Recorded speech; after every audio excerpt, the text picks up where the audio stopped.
โดยสบายดี สบายดี สบายดีสาวบัวเนาะทุกคนวันนี้ก็มากับบรรยากาศแปลก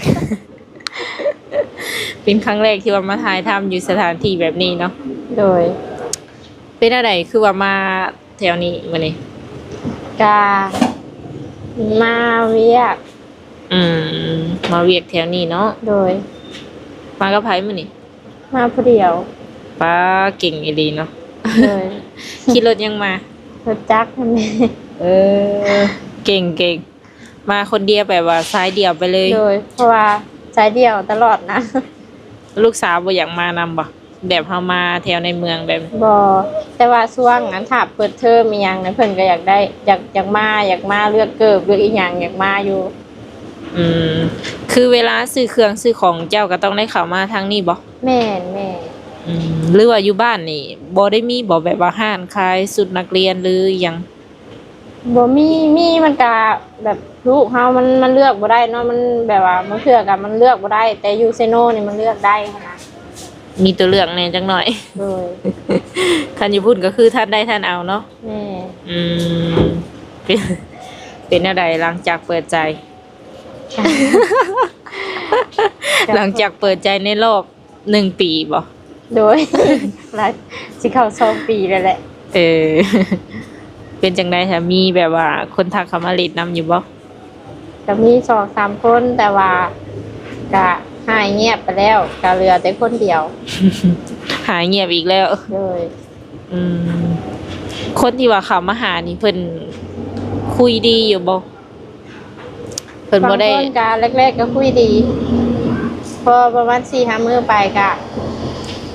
อันแบบเผ็ดลายออกมาเลยนะ เออคือไวแท้เนาะหามือ 4 หามือแม่นแสดงแบบตัวตนที่แท้จริงเพิ่นออกมาเลย แม่น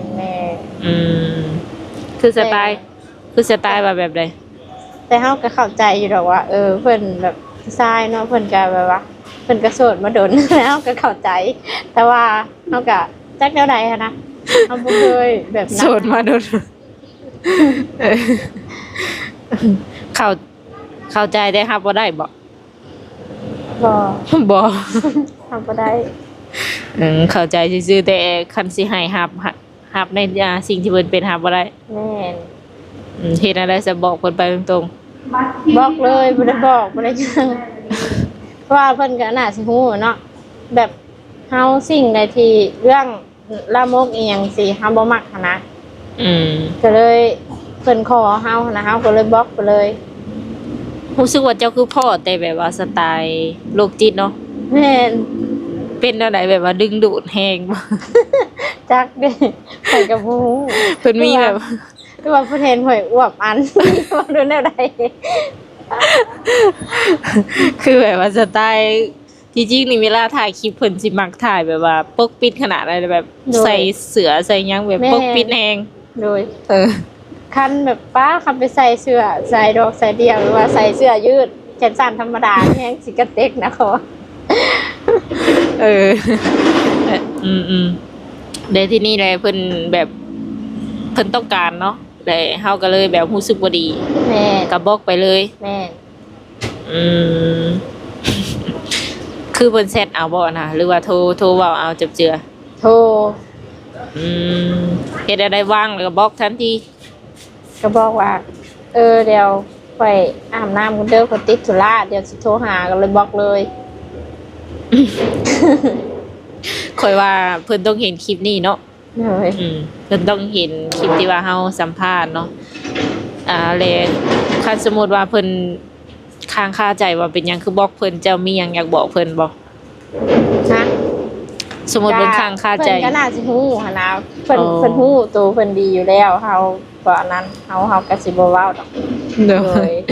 ถ้าต่างคนต่างไปเนาะ แม่น บางทีอาจจะบ่แม่นเนื้อคู่กัน โดย อืม คิดหลายอยู่บ่เปิดใจเธอได้แล้วคือเจอแต่ประมาณนี้ ถ้าก็คิดว่า โอ้ยมันเป็นโชคชะตาของเฮาคิดแค่นี้จักมื้อหนึงเฮาก็อาจจะเจอคนดีๆแค่นั้น แต่ตอนนี้มันอาจสิยังบ่เจอขนาดประมาณนี้ อืม ก็บ่ได้ซีเรียสอีหยังมากมายเนาะ โดย ก็ชีวิตก็มีทั้งดีและก็บ่ดี แม่ เบิ่งเจ้าคิดนี่เนาะ แม่น เจ้าถือศาสนาพุทธบ่ ศาสนาคริด อืมขาสัตว์ชีวิตบ่ได้เนาะแม่นบ่ กะโอ้ยตะกี้หามันกะเข้มงวดเด้แต่เดี๋ยวนี้กะเขาก็ฆ่าคือกันนั่นแหละ อืม ผูกแขนคือกัน แล้วก็ผูกแขนคือกันเนาะ เลย อืมเพิ่นเป็นศาสนาคริดแสดงว่าบ่ได้ลงวัดลงวาเนาะ บ่ อืม แบบบ่ได้ลงบัตรบ่ได้ใส่บาตรบ่ได้อีหยังสินะแต่บางคนก็ส่วนมากนะมันบ่เกี่ยวกับศาสนา โด เพิ่น ย ก็มีแอบลงไปอีหยังสิข่อยก็ยังลง อืม แบบว่าเฮาก็ถืออยู่แต่ว่ามันขึ้นอยู่จิตใจเฮาว่า ขอศาสนาอะไรก็ได้ขอแค่เฮาเป็นคนดี แต่เขาเกิดมากอะถือศาสนาคริดเลยหั้นนะแบบ อืม ในบ้านเฮามีศาสนาคริดเลย โดย แต่ว่าอีกใจหนึงก็ศรัทธาทางด้านนี้ด้านนั้นแน่เนาะก็เลยว่าเฮ็ดผสมกัน เป็นคนดีก็พอ โดย ถือศาสนาหยังก็ได้คะแนนเป็นคนดีเพิ่นว่าทุกคนเลย โดย คือแบบว่าเวลาจัดงานแต่งงานนี่แม่นเจ้าผูกแขนหยังปกติบ่ แม่นปกติ กับ ขางัวขาควายคือกัน เออ เปิดตู้เปิดหยังได้เนาะ แม่นกินเหล้ากินเบียร์ได้คือกัน โดย คือคนเดียวที่ว่าคุยกับเฮานี่ก็ส่งสิแบบว่าจริงจังเป็นจริงเป็นจังอยู่บ่ ฮะ คนเดียวที่ยังเหลือนี่เพิ่นคุยกับเฮานี่ส่งสิเป็นจริงเป็นจังอยู่บ่ ก็จะน่าสิเป็นจริงเป็นจัง เพราะว่าเพิ่นก็เป็นผู้ใหญ่นะ อืม เพิ่นเข้าใจเฮาแล้วก็เพิ่นเป็นผู้ใหญ่นะค่อยมักคนที่แบบ เป็นผู้ใหญ่หั้นนะเพิ่นเข้าใจเพิ่นบ่จู้จี้จุกจิกเฮา อืมคำว่าผู้ใหญ่นี่หมายถึงอายุบ่หรือว่าแนวความคิด อายุแล้วก็นิสัยความคิดและก็การกระทำ โอ้โดยรวมๆแล้วก็ถือว่าโอเค โดย อีกอย่างก็บ่มีไฟขับมา แม่นบ่ โดยบ่มีอย่างก็บ่มีมีแต่อ้ายเราผู้เดียว โดย บางเทื่อก็ได้คุยบางเทื่อก็บ่ได้คุย เป็นคนไทยนี่บ่ คนไทย เวลาคุยก็แบบว่า เป็นช่วงเวลาบ่หรือว่าสามารถแบบคุยกันตลอดเลย เป็นเวลาเพิ่นว่างนะเฮานาเฮาก็ว่างตลอดเพราะว่าเฮาอันบ่ได้เฮ็ดเวียกแล้วนะเฮาก็อยู่แต่เฮือนชายเครื่องอยู่กับแม่จังซี่หั้นนะ อืม ก็มีเวลาบางเทื่อก็นอกจากเฮาไปหันไปนี่ก็บ่มีเวลา แสดงว่า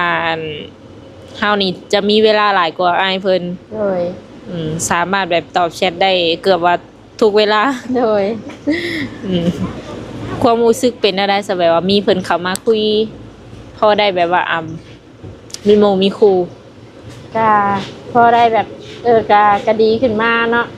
ก็มีความรู้สึกดีตั้งแต่เฮาเปิดใจก็บ่เคยมีไผแบบนี้หันนะแบบ แล้วก็อีกอย่างเนาะบ่มีผู้ชายคนใดที่แบบ ยังบ่เคยเห็นหน้าเฮายังบ่ได้เคยคุยกัน แต่เพิ่นก็ยังมีแบบให้ แบบค่าน้ำมันหลอกน้ำมันรถอหย่างจังซี่หันนะเฮาก็ดีใจ เพราะว่า บางคนนี่ก็มีอยู่แต่ว่าต้องคุยกันก่อนเห็นหน้ากันเพิ่นจังแบบส่งให้อหย่างสิอันนี้แบบเฮาบ่เคยเจอผู้ชายแบบนี้หันนะ อ๋อ เลย คือว่าใจดีเนาะ เลยแบบยังบ่ได้คุยกับเพิ่นยังบ่รู้จักกับเพิ่นอีกหันนะ รู้สึกประทับใจตรงนี้ เลย แล้วเพิ่นก็ได้บอกอยู่ว่าแบบมักเฮาแบบว่าประมาณใดคือว่ามักเฮาคือว่าอยากคุยกับเฮา ก็เพิ่นว่าเพิ่นบ่เคยคุยกับไผเพิ่นว่าแนวนี้เพิ่นคุยกับเฮาคนแรกเพิ่นก็บอกว่า คุยกับเฮาไปก่อนเพิ่นว่า ถ้าเป็นไปได้ในอนาคตออกพรรษาเพิ่นสิมาหาเพิ่นว่านะคันเฮายังได้คุยกันยังได้คบกันอยู่เพิ่นว่าแนวนี้ โดย ออกพรรษาไว้ๆนี่น่ะบ่ โดย เอาคันเพิ่นมาอีหลีก็ให้มาบ่ ก็ให้มาถ้าแบบเฮายังคุยกันหั่นนะ โดย โดย อยากเห็นหน้าเพิ่นอยู่ อยากเห็นหน้า หากคุยกันทางโทรศัพท์นี่ได้เห็นแล้วบ่หรือยังบ่ทันได้เห็ ยั น งบ่ได้เห็นจักเทื่อ ป้า บ่ได้เปิดกล้องจักเทื่อมีแต่แชทคุยเพื่อกับพิมพ์อัดเสียงเอา เดี๋ยวก็โทรเอา แต่บ่ได้เปิดกล้องจักเทื่อ เป็นหนุ่มปริศนา แม่นเดี๋ยวนั้นแล้วก็กระยาน ก็ก็ย่านอยู่ว่าซั่น ว่าแบบบ่ได้เปิดหน้าเปิดตานะ คือบ่อันคือบ่ขอเบิ่งหน้าอายเพิ่น ข่อยก็บ่กล้าเนาะแบบย่านเพิ่นบ่สะดวกอีหยังสิหั่นนะ แต่เพิ่นก็แค่ส่งรูปมาให้เบิ่งรูปก็รูปตั้งแต่เพิ่นเป็นหนุ่ม โดยรูปตั้งแต่อันสมัยเพิ่นยังเป็นหนุ่มอยู่ โดย อืมกะในใจนี่กังวลอยู่บ่แบบว่าคันมาเห็นตัวจริงแล้วแบบว่าสิเป็นแนวใดคิดอยู่ว่าแบบหน้าตาเพิ่นสิเป็นแบบใด ก็เบิ่งในรูปเพิ่นก็สำหรับข่อยเด้เพิ่นก็เป็นผู้ชายที่อายุหลาย แต่เพิ่นหน้าตาดี อืม แม่นเพิ่น50ปลายแล้ว50ปลายเพิ่นก็ยังแบบหน้าตาดีอยู่ค่ะนะ เฮาก็ยังคิดแบบนั้นอยู่ แม่น โดย แต่ก็บ่ได้ซีเรียสบ่ถ้าว่าเพิ่นบ่ให้เห็นหน้าจนมือกระทั่งออกพรรษาเนี่ยจังให้เห็นเทื่อเดียว ก็คันคุยกันไปโดนๆก็สิขอเห็นหน้าอยู่ แบบสิขอเปิดกล้องอีหยังสิหะนะ โดย โดย อยากเห็นอยู่เนาะ อยากเห็น แต่อันนี้อาจจะไหวโพดบ่คันสิขอเบิ่งนี่ แม่น อืม เฮาก็อายเพิ่นเท่านั้น โดย ถ้าเพิ่นอยากให้เฮาเห็นอีดีเพิ่นก็บ่จำเป็นต้องให้เฮาขอหรอกเนาะคะแนนแบบว่าเพิ่นเชื่อมั่นในตัวเฮาอีหยังสิหะนะแบบไว้ใจเฮาอีหยังสิหะนะ อืม แต่ว่าก็อาจสิเป็นแบบเพิ่นบ่สะดวกหรือแนวใดเฮาก็บ่ฮู้อันนี้ ก็บ่ได้แบบว่าเจ้าจีจุกจิกเพิ่นเนาะ แม่น อืมแล้วแต่ว่าอ้ายเพิ่นอยากให้เห็นตอนใดเพิ่นว่าหากคันคบไปโดนนี่ก็สิขอเบิ่งอยู่ โดย กับบ่ตี้เจ้าเนาะคุยกันไปกันมาก็อาจจะอยากเบิ่งอยากฮู้ว่า แม่ เฮาคุยกับไผ แม่น แต่ว่าบ่เคยแบบว่าคุยกับคนบ่เห็นหน้าเห็นตาจังซี่เทื่อสิบ่ ก็มีอยู่ อืม คุยที่คนที่ข่อยเว้าแหละ อืม ที่เราตัวข่อยหาเราแบบเราคิดตัวหั่นแหละ แล้ว เคยเห็นหน้าเลย เออ แบบมาให้ความหวังมาตัวมาอีหยังเฮาหนนา ตั้งแต่ครั้งแรกจนวินาทีสุดท้ายก็คือบ่ได้เห็นเลย เออ บ่เห็น เออ ก็มีแบบว่าลังเลนเรืออันเอียงระแวงในนิดนึง โดยโอเคเนาะทุกคนเนาะเพราะว่าทางเฮาก็พอดีมาพ่อเพิ่นอยู่แถวเขตตัวเมืองก็เลยว่าขออนุญาตถามไทยหรือว่าอัปเดตเพิ่นซื่อๆเนาะแต่ตอนนี้ก็ยังบ่ได้ตกลงปลงใจบ่ นั่ง ยังเบิ่งอยู่เนาะ แม่นบ่ ฮะ ยังเบิ่งอยู่บ่ โดยยังบ่ได้ตกลงว่าเพิ่นสิอีหยังกับเฮาหนนะ อืม ก็แค่คุยกันไป เพิ่นก็ยังบ่ได้ว่าเอ่ยปากว่าแบบใด บ่ โดยแสดงว่าคนที่เห็นคลิปน้ำหลังเนาะเพิ่นอยากเข้ามาทำความรู้จักเพิ่ม ทางเจ้ายังเปิดใจรับบ่ โดยมันเปิด ยังได้อยู่เนาะ โดยคุยได้ถ้าบ่แน่เนาะสมมุติว่าเฮาเห็นคนที่แบบ เพิ่นโอเคกับเฮาเพิ่นเว้ากันรู้เรื่องหั้นนะเพิ่นอาจสิแบบปิดใจเฮาไปเลยก็ได้ อืม โดย คันมีประมาณนั้นแท้ๆนี่เจ้าก็พร้อมบ่เลย พร้อม เออ โดย